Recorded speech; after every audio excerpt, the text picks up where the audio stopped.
పహల్గామ్లో జరిగినటువంటి టెర్రరిస్ట్ కాల్పులు భారతదేశం మొత్తం షాక్కు గురి చేసింది. ప్రపంచాన్ని కదిలించే పరిస్థితి తీసుకొచ్చింది. అతి దారుణంగా విహారయాత్రకు పోయినటువంటి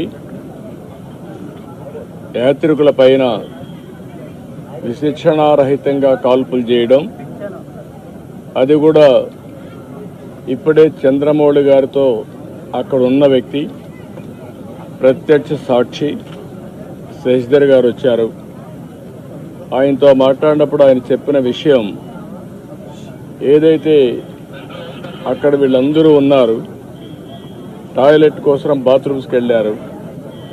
వెళ్ళిన సమయంలో ఒక ఇద్దరు వ్యక్తులు మొత్తం ఇష్టానుసారంగా AK-47 లాంటి గన్ పెట్టుకొని కాల్చుకుంటూ వస్తున్నారు. వీళ్ళు అక్కడి నుంచి పరిగెత్తారు. మిగిలిన ఫ్యామిలీ మెంబర్స్ ఎవరైతే మగవాళ్ళు ఉన్నారో కొంచెం ముందు పోగలిగారు. ఈయన కూడా వెళ్ళాడు కానీ కొంచెం వెనకబడ్డాడు. దాంతో ఈయన్ని ఆయన కళ్ళ ముందరనే కాల్చి చంపేసే పరిస్థితికి వచ్చారు. కళ్ళ ఎదుటిగా చూసిన ప్రత్యక్ష